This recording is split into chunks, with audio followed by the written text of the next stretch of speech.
하나님 말씀 보겠습니다. 오늘은 에베소서 2장 19절부터 22절 말씀 봅니다. 신약 성경 312페이지에 있습니다. 신약 312페이지에 있는 에베소서 2장 19절부터 22절 말씀을 교독하도록 하겠습니다. 19절 먼저 읽어드리죠. 그러므로 이제부터 너희는 외인도 아니요 나그네도 아니요 오직 성도들과 동일한 시민이요 하나님의 권속이라. 너희는 사도들과 선지자들의 위에 세우시는 분이라. 그리스도 예수께서 순전히 모든 교를 이루셨느니라. 그의 안에서 건물마다 서로 연결하여 주 안에서 성전이 되어가고 너희도 성령 안에서 하나님의 거하시는 성소가 되기 위하여 그리스도 예수 안에서 함께 지어져 가느니라. 아멘. 사고를 당해가지고 기억을 상실한 분을 본 적이 있습니다. 사고 당하기 이전에 기억이 다 없어졌어요.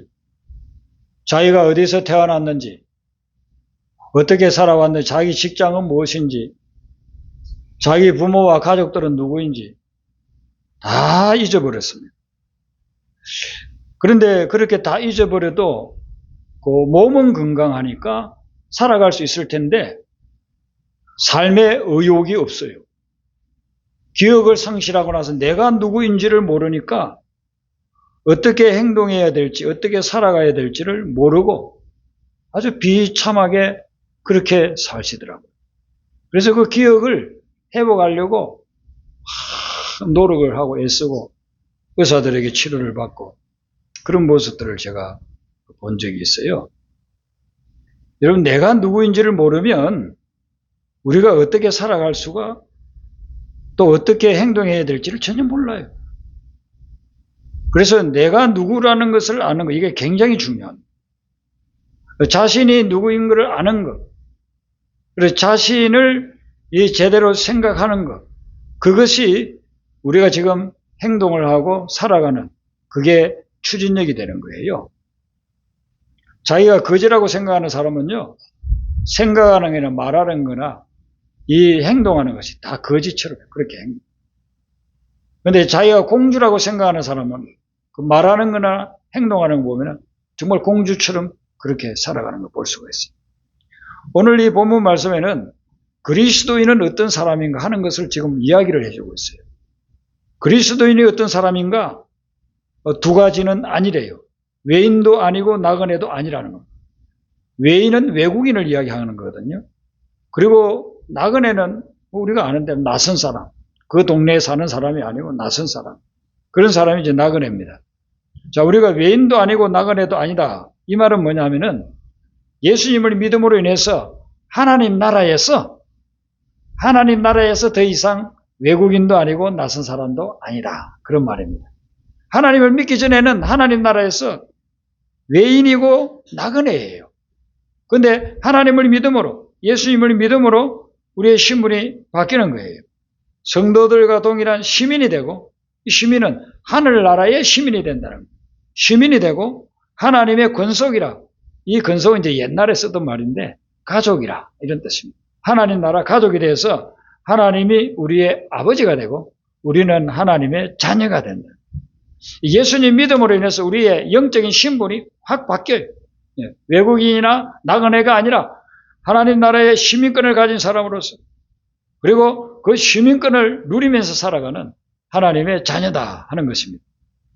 그럼 시민권이라는 게 얼마나 중요한지는 한국에서 태어나가지고 한국에서 성장하고 살아가는 사람은 잘 몰라요. 왜냐하면 우리는 여기서 태어나가지고 자연스럽게 나이가 되니까 주민등록증이 나오고, 뭐 주민등록증 안 가지고 다녀도 요즘은 그냥 번호만 부르면은 어디든지 제 신분을 알 수가 있잖아요. 근데 만약에 외국에 가서 살아본다고 한다면은요, 영주권이나 시민권이 없으면은요, 얼마나 불편한지 몰라요. 영주권이나 시민권 없으면 여행도 할 수도 없고, 자녀들이 자라가지고 학교에 가는데 학교에도 제대로 보낼 수가 없어요. 그리고 그 나라에서 어떤 경우에는 무슨 이유를 꼬투리를 잡아가지고 추방해버리면은요, 그래서 쫓겨나야 돼요. 갑자기 거기서 쫓겨나야 되는 그런 경우도 있습니다. 지금 미국에 트럼프 대통령이 이민자들을 많이 쫓아내고 있지 않습니까? 근데 그 사람들은요, 어디 여행하러 뭐 한두 주 간 사람들이 아니에요. 거기 와가지고서 10년, 20년, 30년씩 산 사람들이에요. 거기서 결혼하고 거기서 미국에서 애들 낳아가지고 키우고 애들이 지금 또 학교 가야 되고 이런데 그 사람들을 갖다 다 쫓아내버리면은 이 사람들 어떻게 살아가게 되겠습니까?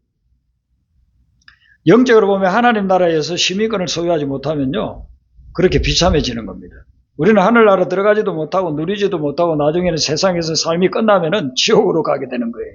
그런데 예수 믿어서 하나님 나라 시민이 되면은 우리는 지금 여기에서도 하나님의 시민으로서의 천국을 누릴 수 있고 이 땅에서의 삶이 끝나면은 영원한 천국에 가게 되는 줄로 믿습니다. 예, 이게 하나님을 믿음으로 하늘나라 시민권을 갖는 그 특권이에요. 그런 하늘나라 시민권을 가진 사람들이 성도라고 하는데 그 성도들이 모인 공동체가 바로 교회예요. 그래서 오늘 본문 말씀은 교회라고 하는 공동체에 대해서 주시는 말씀이에요. 20절에 보니까 너희는 했는데 이 너희는 여러분들을 다 포함한 하나님을 믿는 백성들을 이야기하는 것입니다. 바로 교회를 이야기합니다. 자, 교회는 어떤 곳이냐면 사도들과 선지자들의 터 위에 세움을 받은 사람들이다. 그렇게 이야기를 하고 있습니다. 여기 사도들과 선지자들은 예수님의 제자들, 복음을 전해서 교회를 세우는 분들, 오늘날 치면 목회자라 선교사 이런 분들이 해당되겠고 또 선지자들은 하나님의 말씀을 대언하는 분들, 하나님의 말씀을 가르치는 분들 이런 분들이라고 볼 수 있죠. 이분들이 이 닦아놓은 터가 있어요. 그 터가 무엇이냐면 그것은 바로 예수 그리스도가 교회의 터가 된다는 것입니다. 그래서 고린도전서 3장 11절에 보면 터는 곧 예수 그리스도라고 그렇게 이야기합니다. 이건 참 굉장히 중요합니다. 교회의 터는, 교회의 기초는 누구냐면 예수 그리스도라는 것입니다.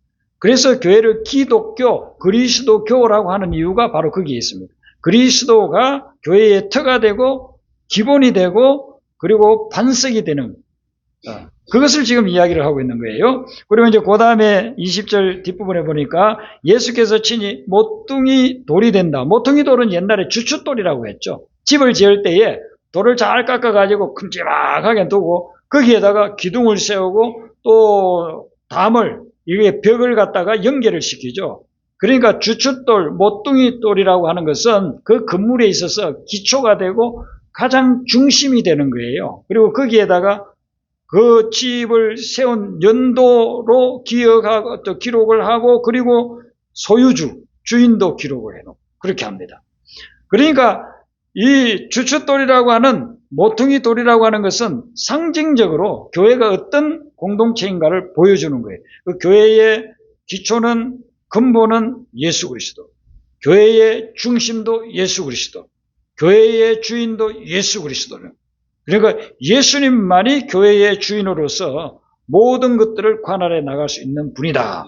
그리고 예수님을 주인 삼고 살아가야 그 교회가 진정한 성경적인 교회이지 만약에 그러지 않고 사람이 어떤 영향력이 있는 사람이 주인이 되어서 있다고 한다면 그 교회는 이미 기독교회가 아니에요. 성경의 교회가 아니에요. 그런 거는 사람들의 모임 집단, 친교 집단, 그런 놀이 집단 이 정도로 끝나는 것이지 그것은 교회가 아니라는 것입니다. 교회는 예수 그리스도가 핵심이 되고 중심이 되고 근본이 되는 그것을 이야기한다는 거예요. 우리의 그 신앙생활에 그 표준이 되는 것들이 여러 가지가 있어요. 그래서 요한 웨슬레라고 하는 목사님은 이 신앙생활의 표준을 한 4가지로 이야기했습니다. 첫 번째는 성경, 두 번째는 전통, 전통은 교회의 역사 이런 걸 이야기할 수 있죠.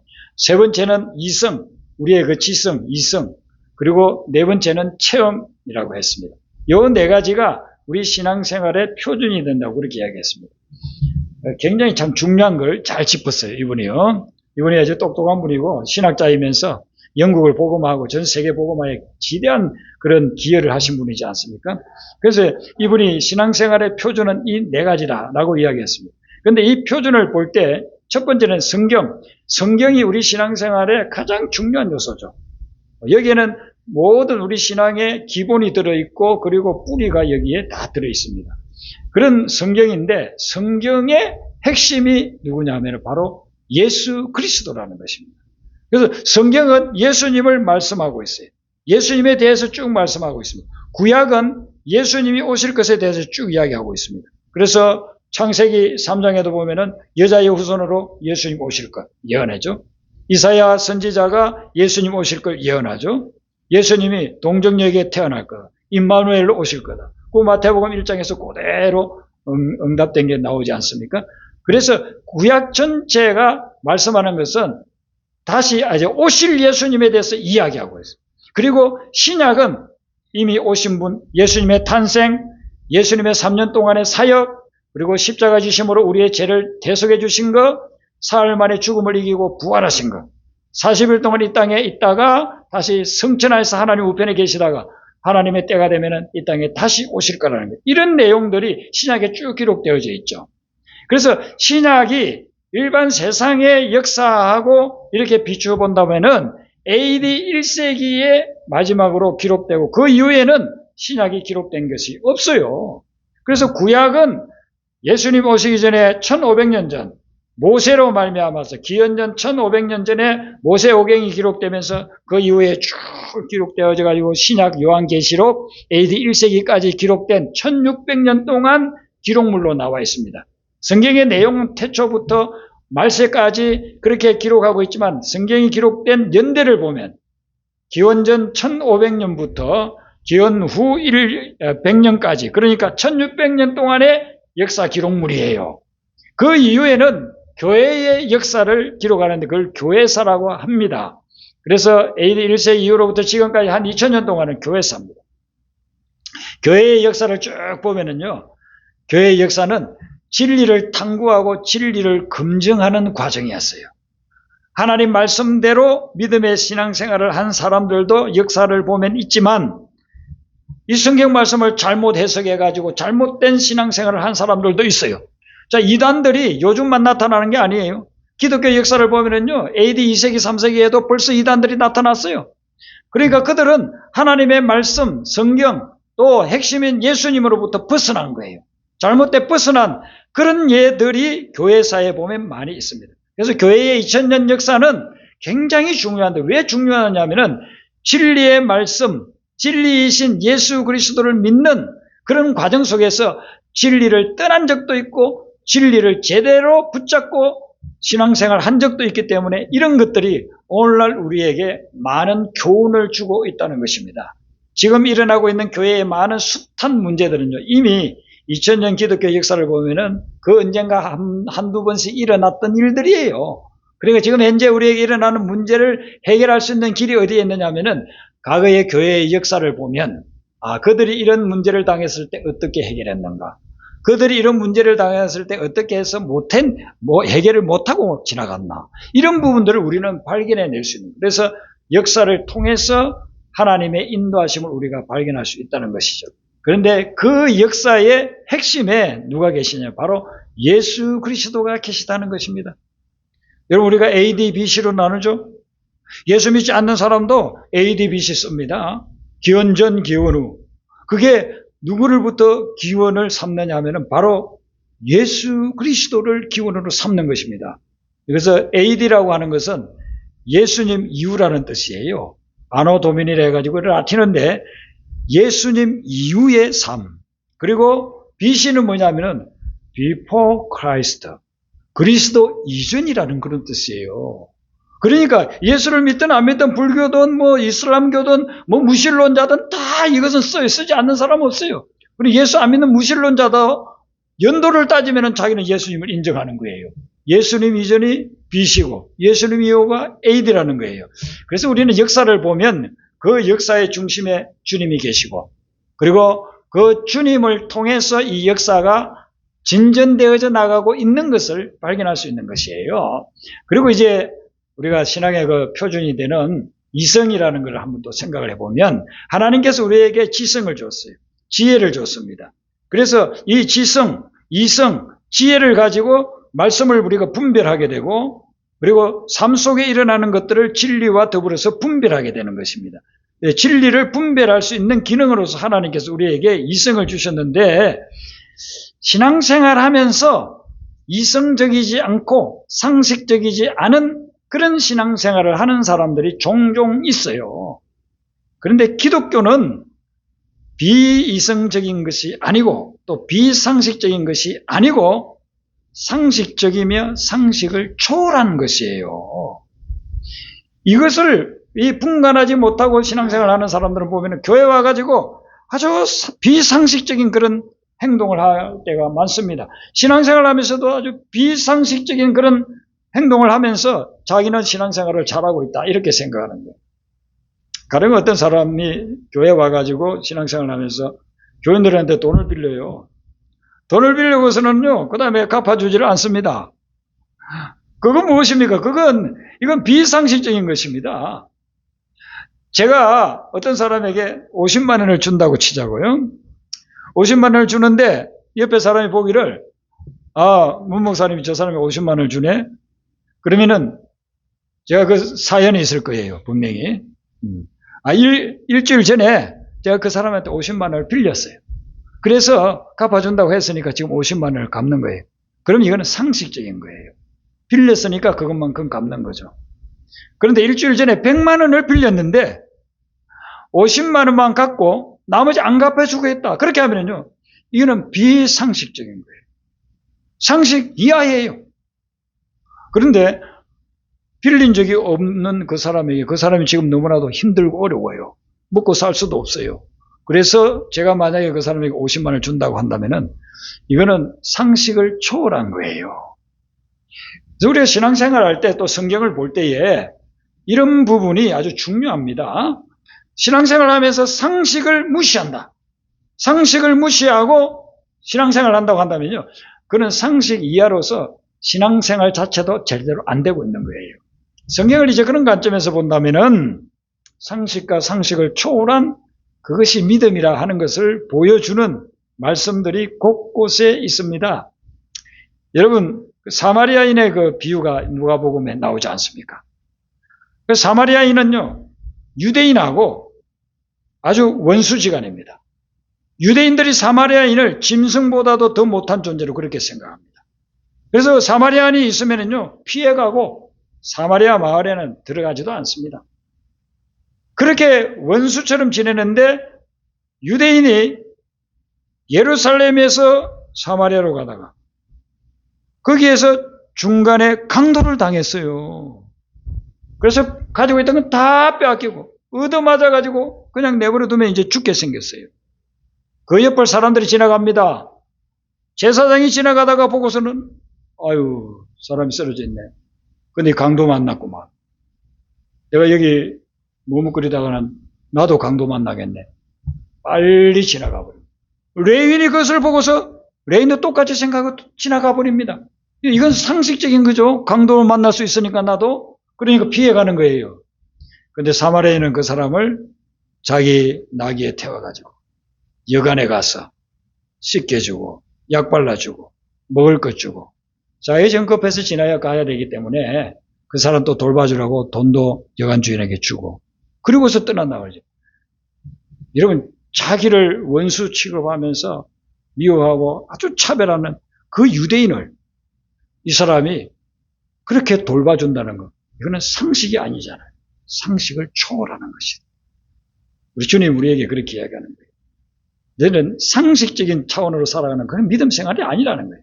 그 상식을 초월해서 살아가는 것, 그것이 믿음 생활이다. 이렇게 전해주는 거예요. 이런 마태복음 20장에 보면은 그게 포도원 일꾼의 비유가 나옵니다. 포도원 주인이 포도원에 이제 일을 해야 되니까 사람들을 불러요. 그래 9시에 부릅니다. 한 사람 왔습니다. 그 사람에게 이야기합니다. 네가 오늘 하루 종일 일하면 내가 한 데나리온을 주마. 그래서 그 한 데나리온은 요즘으로 치면 한 10만 원 정도, 하루 일당 정도 된다고 볼 수 있어요. 한 데나리온 준다 약속했습니다. 포도원이 넓어가지고요, 그 한 사람이 일하기에는 부족해요. 그래서 12시에 또 가가지고 또 한 명 데려왔습니다. 그리고 또 3시에 가가지고 또 한 명 데려왔습니다. 5시에 가가지고 한 명 데려왔습니다. 5시에 온 사람은요, 6시에 끝나기 때문에 1시간밖에 일하지 않습니다. 그래서 일을 다 마치고 일당을 주는데 누구에게부터 주느냐 하면 5시에 온 사람에게부터 주는 거예요. 그래서 5시에 온 사람에게 얼마 줄까 옆에서 이제 다 보고 있는 겁니다, 유심히. 근데 그 사람에게 딱 10만 원 주는 겁니다. 그때 9시에 온 사람은 속으로 쾌재를 불렸습니다. 야, 나 오늘 이 포도원에 잘 왔네. 1시간 일한 사람한테 저 10만 원 주면은 점심시간 빼고라도 8시간 일했으니까 나는 8배, 80만 원 주고, 야, 이거 일주일 내내 일한 것만큼 오늘 하루 일당으로 바뀌었구나. 그렇게 그냥 기뻐하고 있는데요. 자기 차례가 됐는데 주는데 10만 원밖에 안 주는 거예요. 그러니까 그냥 화가 나가지고, 아니, 저 사람에게 1시간밖에 일하지 않은 사람에게 10만 원 주면서 나하고 왜 똑같이 지금 난 아침부터 와가지고 일했는데 10만 원밖에 안 주냐고. 그때 주인이 뭐라고 이야기합니까? 내 것 가지고 내 마음대로 주는데 네가 왜 그렇게 시비냐. 왜 그러냐면요, 이게 일당이에요. 일당이라고 하는 것은 그날 하루 벌어가지고 하루 가족들하고 먹고 살 수 있는 거예요.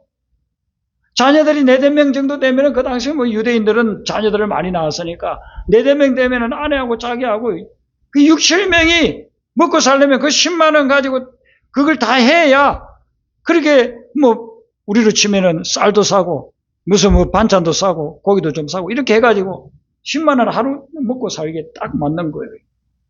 근데 이 1시간 일한 사람은 그걸 주지 않으면, 만약에 시간대로 짜져가지고 10,000원이나 15,000원 줬다 그러면은요, 그 가족 중에 몇 명은 굶어야 돼요.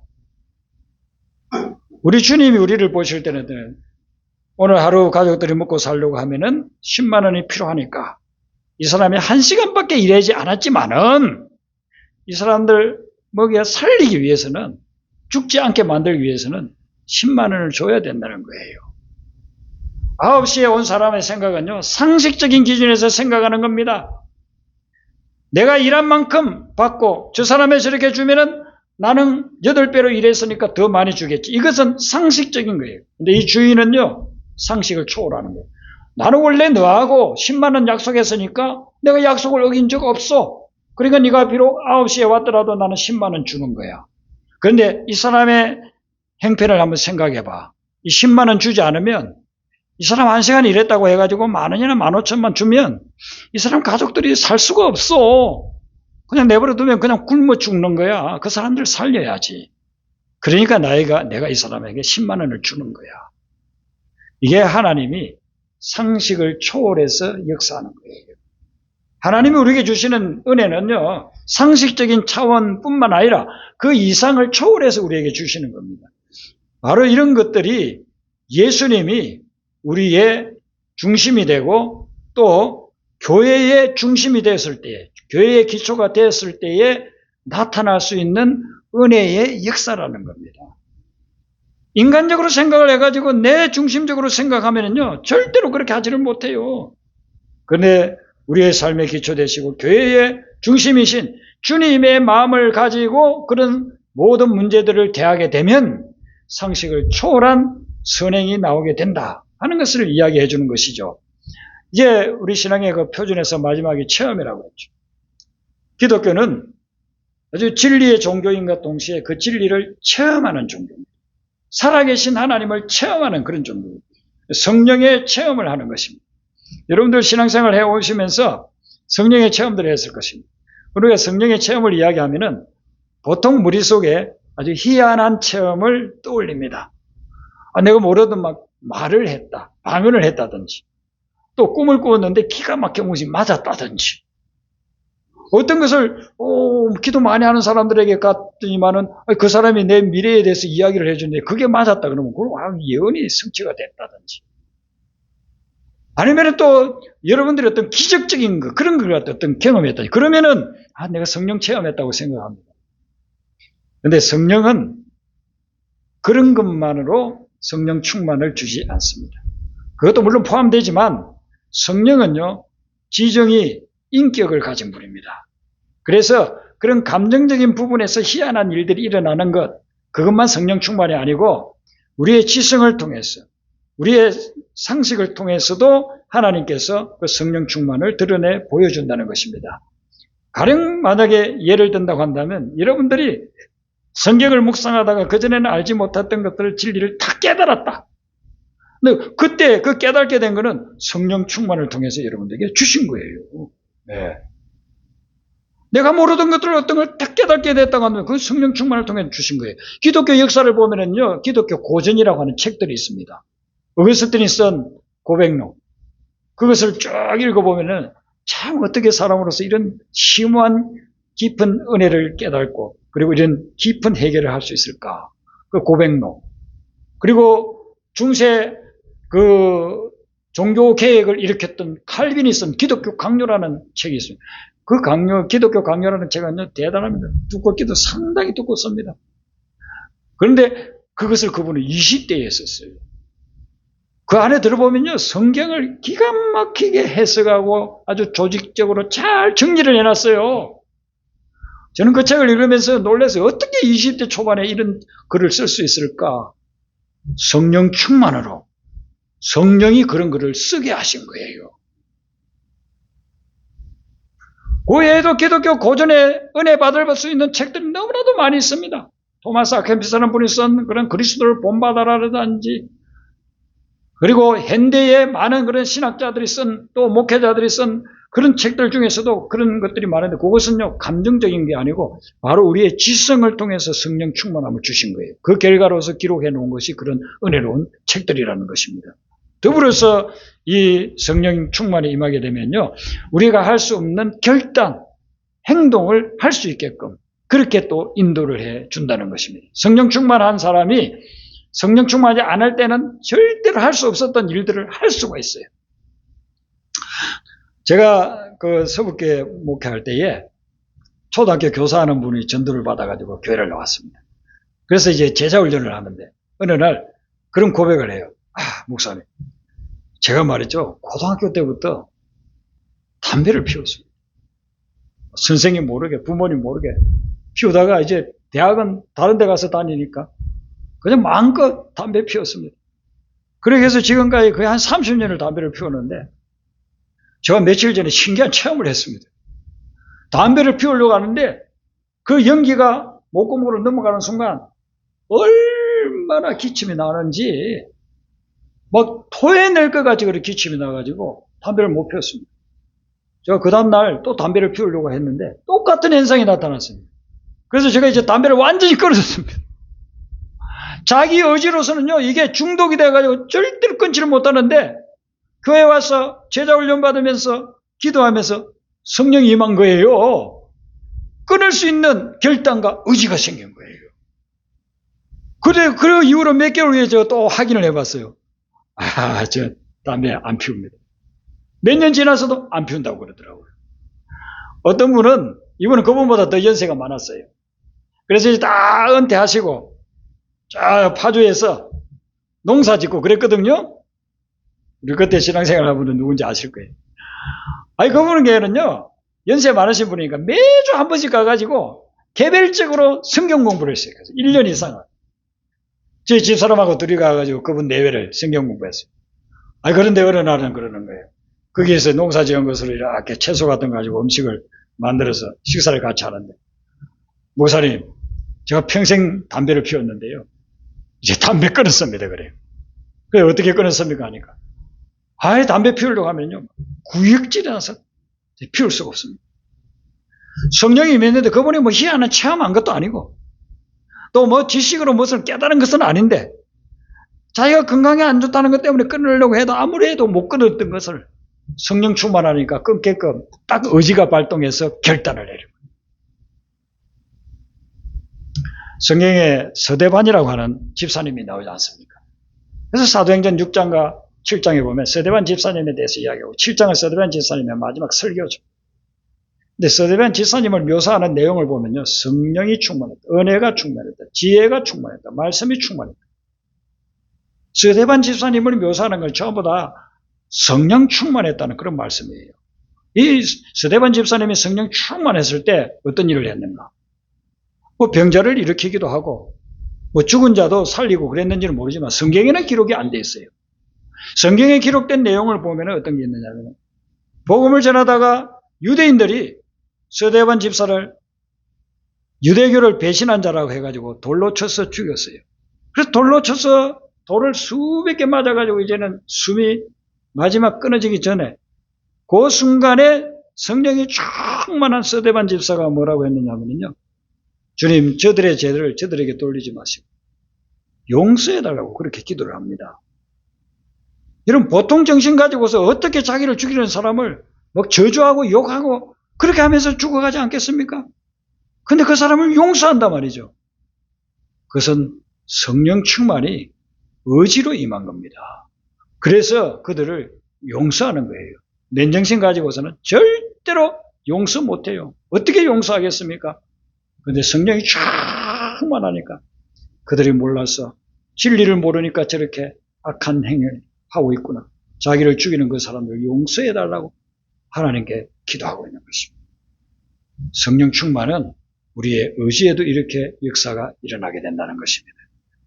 이런 성령의 충만함을 받고 우리가 예수님을 내 삶의 터전으로 삼고서 나아가게 될 때 그때의 21절, 22절의 역사들이 일어납니다.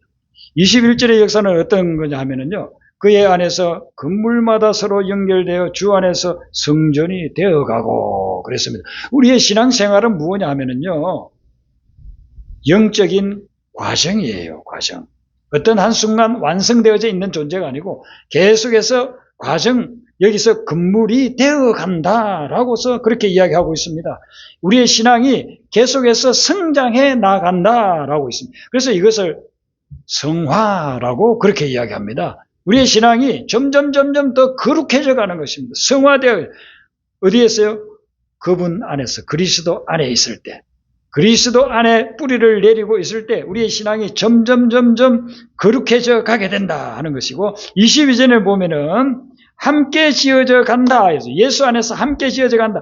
나 혼자만 신앙이 성장해 가는 것이 아니라 다른 성도들과 함께 더불어 교회를 거룩한 공동체로 만들어 간다 하는 것입니다. 공동체라는 건 자기 혼자서 되는 게 아니잖아요. 그리스도 안에서 믿음의 뿌리를 내리고 점점 건물을 만들어가고 함께 더불어서 그 건물을 완성시켜 나가는 신앙의 건물, 교회라고 하는 건물을 완성시켜 나가는 것. 이게 우리 신앙 생활이라고 하는 것입니다. 그래서 이번 한 주간 동안의 삶을 여러분들이 살아나갈 때도 주님 안에 뿌리를 내리고 그 주님을 반석으로 삼아서 여러분의 신앙이 거룩해져 나가며 또한 다른 성도들과 더불어 교회를 세워나가는 그런 거룩한 삶이 되시기를 주님의 이름으로 축원합니다. 우리 아까 불렀던 찬송 복음성가 34장 부르겠습니다.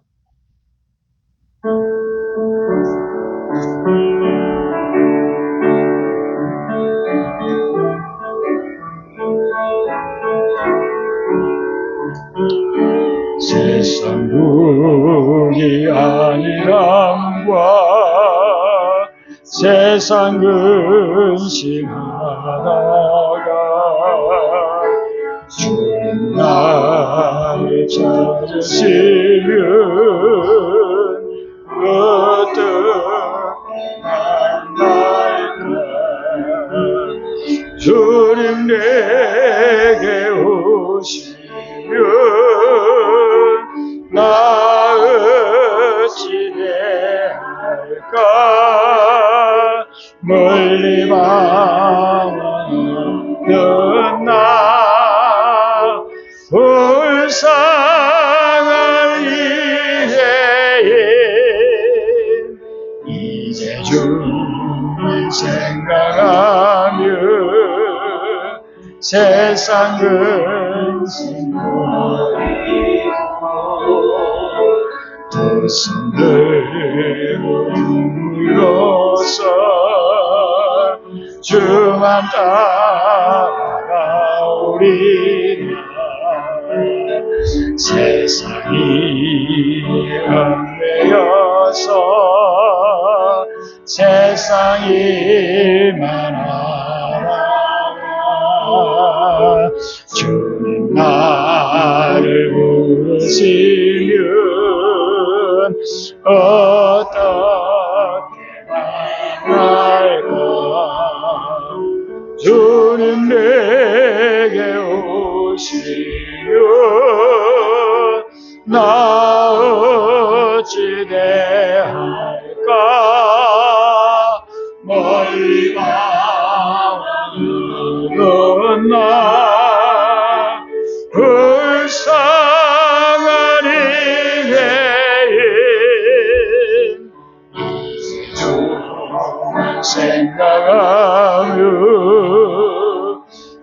세상 문세 버리고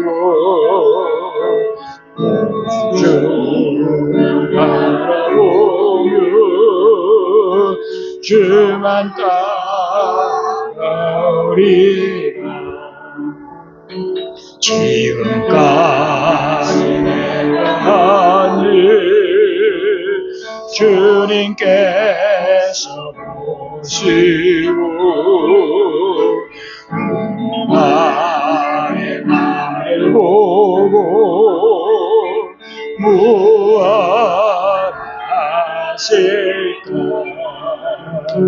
주님 내게 오시면 나 어찌 대할까. 멀리 바라는 나 불쌍한 이제 주만 생각하고 세상 영광 버리고 십자가를 지고 주만